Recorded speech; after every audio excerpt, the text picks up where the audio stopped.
Hello বন্ধুরা, রুটি লুচি পরোটার সঙ্গে খাওয়ার জন্য একদম চটজলদি চটপটা স্বাদের আলুর এই রেসিপিটা বানিয়ে দেখতে পারেন। খেতে কিন্তু ভীষণ টেস্টি হয়।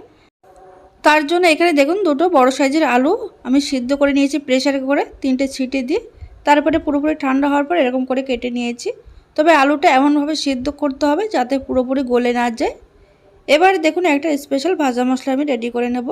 তার জন্য এর মধ্যে দিয়ে দিলাম 1 চামচ গোটা ধনে, 1 চামচ গোটা জিরে আর হাফ চামচের থেকে একটু কম গোটা মৌরি। এবার এর মধ্যে দিয়ে দিচ্ছি 8টা মতো গোলমরিচ, দিয়ে দিচ্ছি একটা শুকনো লঙ্কা। এবার গ্যাসের আঁচ লোতে রেখে কিন্তু এই মশলাটা আমি ভেজে নেব। 1 মিনিট ভেজে নেওয়ার পর কালারটা কিন্তু একটু চেঞ্জ হয়ে গেছে। এবার এর মধ্যে দিয়ে দিচ্ছি আমি 1 টেবিল চামচ মতো সাদা তিল। এবার গ্যাসের আঁচ কিন্তু লোতেই রয়েছে, লোতে রেখে কিন্তু আরও কিছুক্ষণ ভেজে নেব।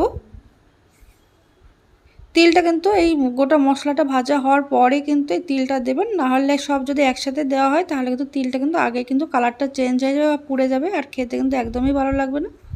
দেখুন তিলের কালারটা চেঞ্জ হয়ে গেছে আর সুন্দর গন্ধ বেরিয়েছে। এবার মশলাটা নামিয়ে পুরোপুরি ঠান্ডা হওয়ার পর কিন্তু গুঁড়ো করে নিতে হবে। এবার রান্নার জন্য দেখুন 1 টেবিল চামচ সাদা তেল দিয়ে দিয়েছি। তেলটা ভালোভাবে গরম হয়ে যাওয়ার পর ফোড়নে দিলাম হাফ চা চামচ গোটা জিরে। এবার দিয়ে দিচ্ছি থেতো করা ধনে হাফ চা চামচের থেকে একটু কম।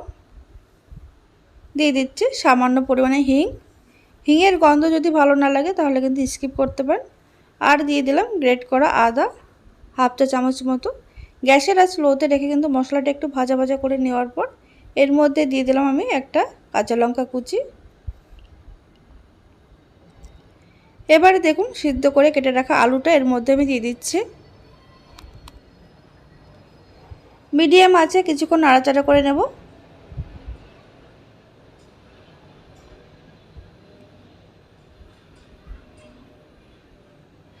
এক মিনিট একটু ভেজে নেওয়ার পর এবার এর মধ্যে আমি দিয়ে দেব স্বাদ মতন নুন।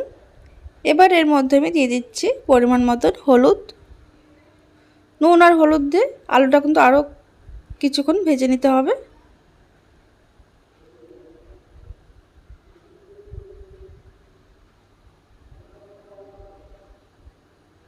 আলু এখানে আরও 2 মিনিট আমি ভেজে নিচ্ছি লো টু মিডিয়াম আছে। আলুটা একটু লাল করে ভেজে নেওয়ার পর এবার এর মধ্যে আমি দিয়ে দেব ভেজে গুঁড়ো করে রাখা ভাজা মশলা। দেখুন এখানে ভাজা মশলাটা কিন্তু একদম মিহি করে গুঁড়ো করিনি, একটু দানা দানা মতন আছে। ঠিক এরকমভাবে গুঁড়ো করে নিতে হবে। ভাজা মশলাটা দিয়ে আলুর সঙ্গে কিন্তু খুব ভালো করে মিশিয়ে নিচ্ছি।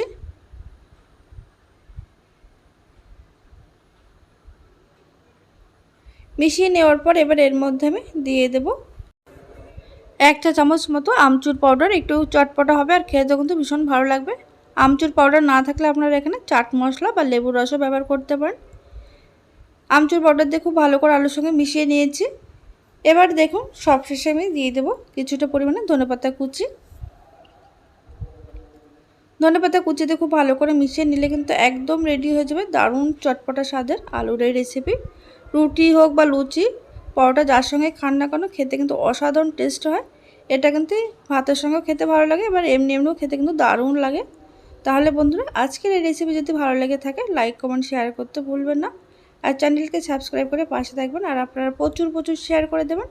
আর এইভাবে বানালে আমাকে কমেন্টের মাধ্যমে জানাতে ভুলবেন না কেমন হয়েছিল।